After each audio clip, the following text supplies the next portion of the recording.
Para preparar mi intervención he hecho una serie de lecturas y relecturas de las obras, llamémosle etnológicas de Arguedas. He querido centrarme en el Arguedas observador, escritor sobre el mundo andino y prescindir del Arguedas literario. Quería ver qué me encontraba, prescindiendo de los elementos más, ¿cómo podemos decir?, imaginativos, expresivos o inclusive fantásticos que podrían estar en su narrativa y en su poesía. Y me he encontrado con un sorprendente teórico. Quisiera entonces dar muy escuetamente algunas de las impresiones que he recibido en esta tarea. Arguedas vive y escribe la mayor parte de su obra, si no toda, en una época en la cual la sociedad peruana es vista a través de un sistema estratificado, sobre todo para la parte de la sierra, pero tiene hasta cierto punto una aplicación general, tripartita, que consiste en señores, mestizos e indios. A diferencia de la concepción relacional que predomina ahora sobre, por ejemplo, qué cosa entender por un indio o lo indio, en que se dice, bueno, uno siempre es un indio para otro, no existe el indio en sí. Arguedas vive una época en que nadie duda de la existencia de los indios, aunque ellos, según Arguedas, se llamen naturales, y nadie duda de la existencia de mestizos y de señores, realidades absolutamente palpables. Y lo que hace Arguedas es una reflexión sobre en qué consiste, en particular, qué consiste lo indio y ser indio, y en qué consiste ser mestizo.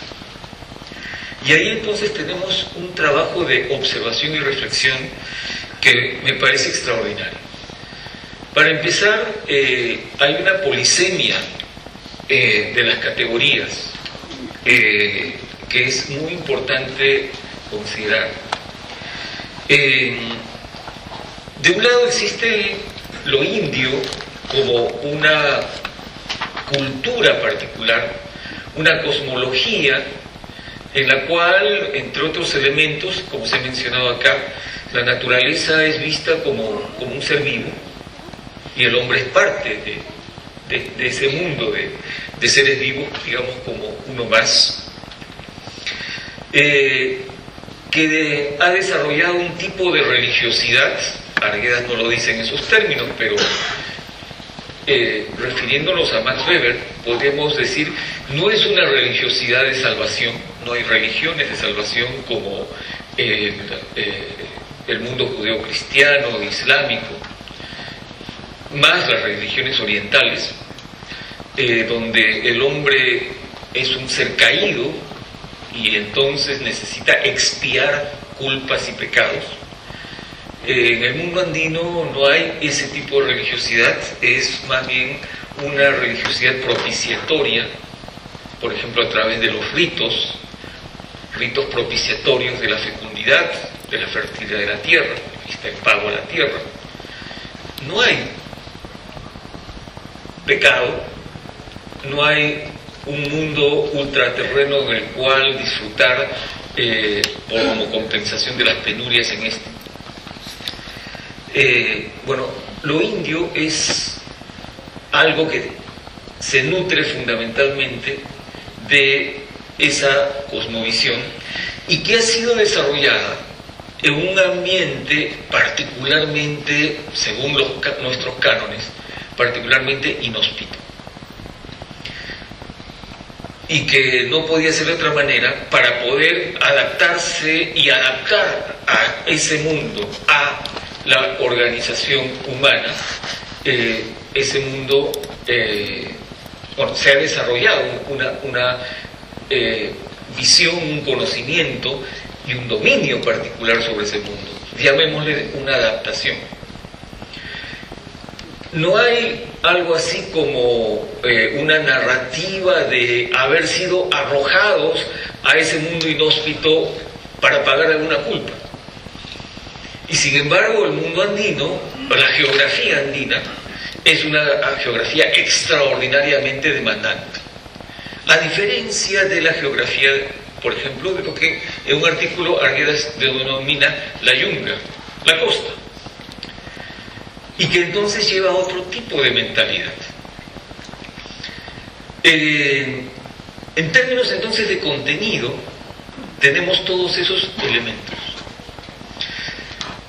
Pero esos elementos yo diría que se corresponden con una categoría, creo que es más adecuada, que es la de lo indígena, es decir, lo originario, que etimológicamente nada tiene que ver con lo indio, categoría impuesta por la dominación colonial a consecuencia de un equívoco geográfico. A veces lo podemos usar indistintamente, hablamos de los indígenas y de los indios. Si estamos refiriéndonos a ese contenido no hay problema, pero en razón de el dominio colonial, lo indio es algo que tiene un significado radicalmente diferente al anterior. Lo indio es aquello que está relacionado con la República de Indios, aquel enclaustramiento, aquel cercamiento a una sociedad dentro del cual no tiene salida, dentro del cual no tiene ningún futuro, dentro del cual solo puede agonizar y perecer, y que por lo tanto, como cualquier otra sociedad, está obligada a salir. Y entonces ahí lo indio tiene una condición negativa en los textos de Arguedas. Por eso esa frase que llevó a Nelson Manrique a considerarlo a Arguedas como, en cierta parte de la vida de Arguedas, como un intelectual culturalmente colonizado, lo indio retrocede con una lentitud pasmosa, pero se refiere, según entiendo yo los textos de Arguedas, a esa realidad enclaustrada. Lo mestizo también es polisémico. Lo mestizo viene, por ejemplo, en términos individuales, es el misti que se empobrece, o el misti bastardo. Pero en términos colectivos es, por ejemplo, las comunidades del Valle del Mantaro que se transculturan. Lo mestizo es el indio en tanto que se libera, o que ha sido libre, o que accede a los elementos modernos que tanto maravillaban a Arguedas, y frente a los cuales en principio no tienen ninguna resistencia o reticencia. Entonces lo que encontramos, y por eso es que en los párrafos que leía Julio Kotler, encontramos una capacidad de observación donde aparecen fenómenos como una relación no contradictoria entre indios y mestizos ante la ausencia de terratenientes, por ejemplo, o ante la presencia de la carretera, donde puede haber una división del trabajo entre unos y otros que los beneficia a todos.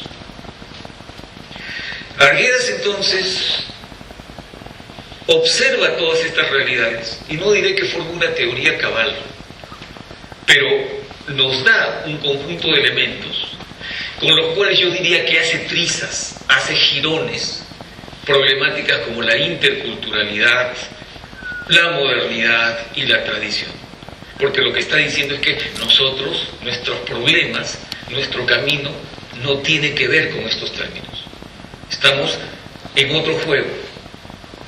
Y entrar a hablar con este otro lenguaje ajeno e impuesto es terminar en una caricatura de nuestra propia realidad.